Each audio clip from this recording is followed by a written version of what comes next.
Hi, I'm Kevin Hill, and today we're going to do another fun painting. So let's get started. We'll start off today with the 2-inch brush and just a little bit of yellow. Not much yellow, because I want a very, very pale sky. Now we'll start right in here in the center and gently let it work out. A little more yellow, maybe down here too. Next, we'll tap the 2-inch brush through just a little tiny bit of red. Almost none, just enough to kind of change it up a little bit. You should just barely be able to see the sky getting darker. And let's put a little bit of that color around here too. Now we'll add just a little bit of the Prussian blue to that red mix we already had going. And we'll just fill in the rest of this sky at the top. Still going to leave a little bit of the sky open for some clouds. Look at how that's not a pure blue, because we had a little bit of yellow and red on that brush to begin with. Now with the clean 2-inch brush, let's go ahead and start blending this sky. I'm just going to use tiny, tiny circles just to melt these colors together. Start here in the yellow, work up to the red, clean the brush, and then go into the blue. Now that the brush is dirty with the blue, we don't want to come down into the light, because that would ruin all that nice bright color we have on there. So be careful, be aware of what color's on your brush when you're blending, then lightly across. Now I'll take a brush through just a little bit of red. Now that red was mixed up out of alizarin crimson and a little touch of the blue. I did that so it wasn't pure red, but it's pretty close. And we'll just begin dropping in these little clouds here. I'm using tiny, tiny circles just to drop in the basic outline of the cloud. And let's do something on this side too. There's a little bit more of the blue on this side. It's starting to get cooler as it comes away from the sun over here. Now with a clean 2-inch brush, we can begin blending out this sky. Now I'm going to be careful here. I don't want to lose all these nice variations in the sky. Now I did not throw these color variations in here at random. My light source is right in here somewhere. So I thought about that the whole time. The entire time I did my clouds, I was thinking about where that light was. Kept the lighter, pale, and bright colors there in the middle, and then as we come away, it got very dark, and I added more of the blue. Now we'll load up a fan brush with some yellow and white. Just a little bit of yellow, not much. And let's go ahead and start highlighting these little clouds. Now I'm touching with the corner of the brush. I'm not really sliding the brush around. I'm just letting it leave a little bit of paint out there on the edge of the cloud. Just enough to suggest where the light would hit. And that's about it. Not a big deal. There's some up here.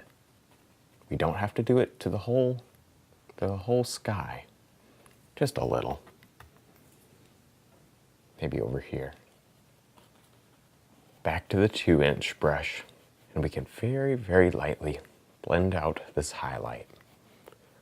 I'm using tiny circles and just knocking out the bottom of the highlight. Just enough to soften it.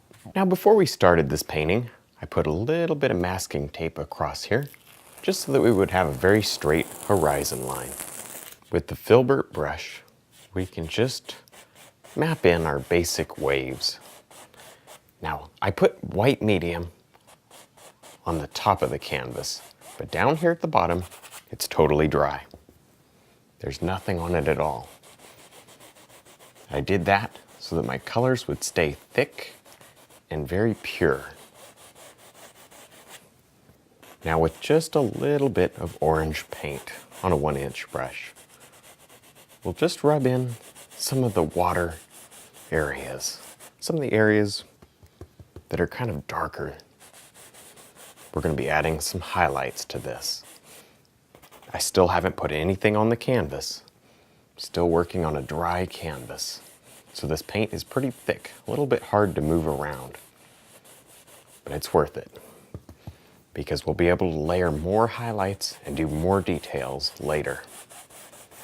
Now with just a little bit of white paint on the knife, we can begin dropping in some of these highlights. Now it's important here to touch and then move along to the next area.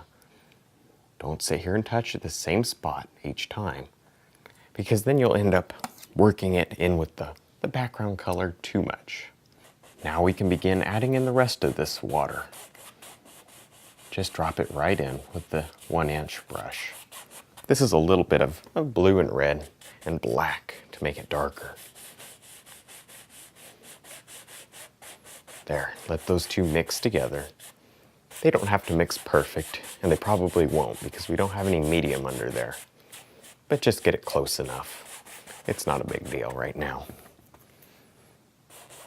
Now that the canvas is totally covered, we can continue painting in our little waves in the background. Now as they come forward, as they come closer here, they should start getting a little bigger and have a little more of that dark in there. Little larger pieces of dark. That'll make the waves look bigger. Just tap them or rub them, whichever one is easier for you. Try them both. Sometimes it's nice to rub them in. Makes the back of them kind of soft. Just depends on what you want. Now with the filbert brush, we can rub in just a little bit of color. We don't need much. Just enough to suggest a little bit of a wave back in here. A wave with more detail. Now with some white paint on a fan brush, we can begin dropping in some detail here on this wave. Just a little. Kind of pull around like that to get some splash. And you can also push up with that brush. If you want to create foam, like the wave has already crashed and it's curling and rolling around there. All right.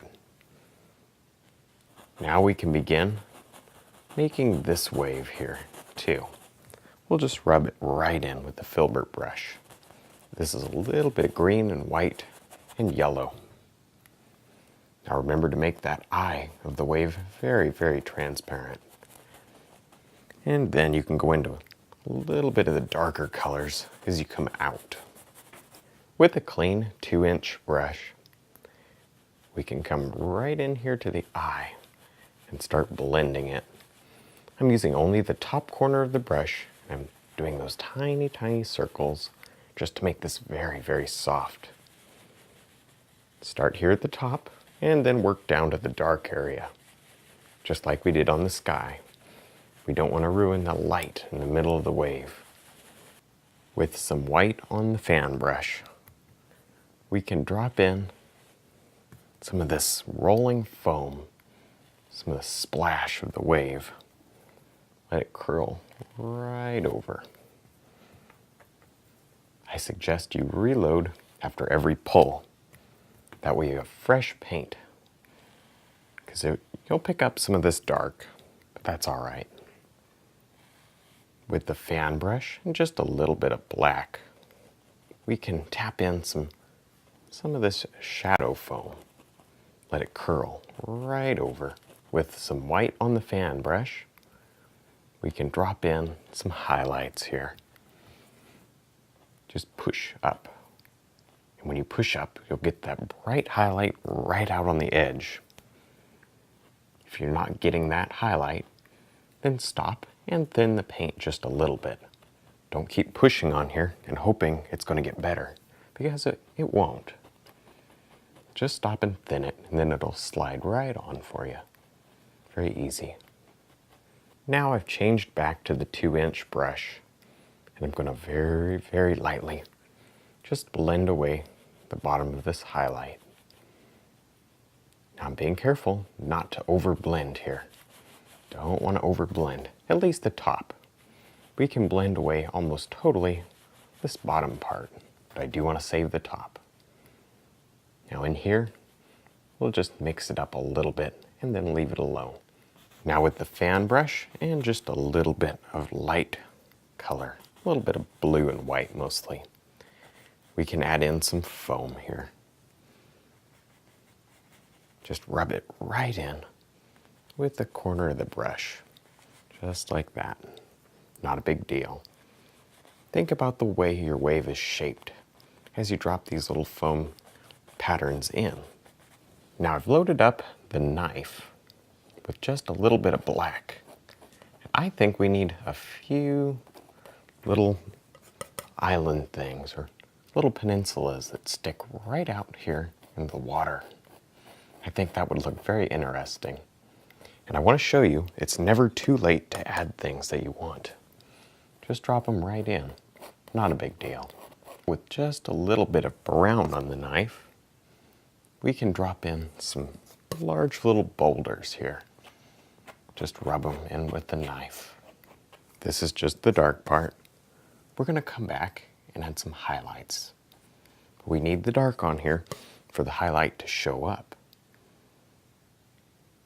With the fan brush, we can add in some of the final details. Kind of clean up the bottom of the rocks and maybe put a little bit more foam in if you want to. The last thing I want to do is add in just a couple of birds here.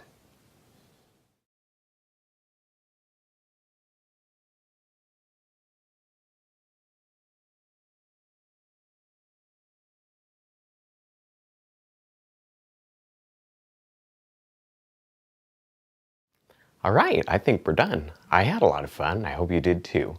Don't forget to check out my instructional DVD for sale and also my website. And thanks for watching.